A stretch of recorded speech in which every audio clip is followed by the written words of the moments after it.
Quality construction చేసినాము. మేము 4 బిల్డింగ్లు కట్టినాము ఇక్కడ ప్రతాప్ సింగారం విలేజ్కి. మెయిన్ రోడ్ కానుకొని బస్ సర్వీస్ ఎవ్రీథింగ్ వెల్ దగ్గరలోనే ఉంటాయి. మనకి 110 గజాల నుంచి 106 గజాలు 80 గజాల దాకా మన దగ్గర 4 బిల్డింగ్లు ఉన్నాయి. సీసీ రోడ్స్ అన్నీ మంచిగా వేసినాము. కన్స్ట్రక్షన్ మంచిగా వేసినాము. మేము ప్రైజ్ ఒకటి పెట్టినాము.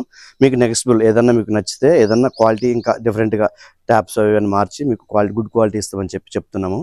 మీరు ఎనీ టైం కాల్ చేయొచ్చు, మీకు రెస్పాండ్ అవుతాము. కన్స్ట్రక్షన్లో ఏ ప్రాబ్లం ఉన్నా రెస్పాండ్ అయ్యి మీకు కంప్లీట్ చేసి ఇస్తాము అండి. ఇది మొత్తం కూడా మంచి కన్స్ట్రక్షన్, క్వాలిటీ కన్స్ట్రక్షన్ అయితే యూజ్ చేశారు. ఎక్కడ కూడా కాంప్రమైజ్ కాకుండా మంచి గుడ్ క్వాలిటీ కన్స్ట్రక్షన్ అని కూడా చెప్పొచ్చు. ఒక మధ్యతరగతి కుటుంబం వాళ్ళకి మంచిగా అనుగుణంగా ఉండే విధంగా చాలా తక్కువ రేట్లో అయితే ఇవైతే అమ్మకానికి అయితే ఉన్నాయండి. ఇది మొత్తం ఒక్కొక్కటి డిఫరెంట్ రేట్లలో ఉన్నాయి. 110 గజాలు అయితే మనకి కేవలం 60 లక్షలలో రావడం అయితే జరుగుతుంది. ఒకసారి మనం లోపల వ్యూ అనేది చూద్దాము ఎలా ఉందో. ఇక్కడ వాష్ ఏరియా కూడా ఇచ్చారు. మెట్లకు కూడా మంచి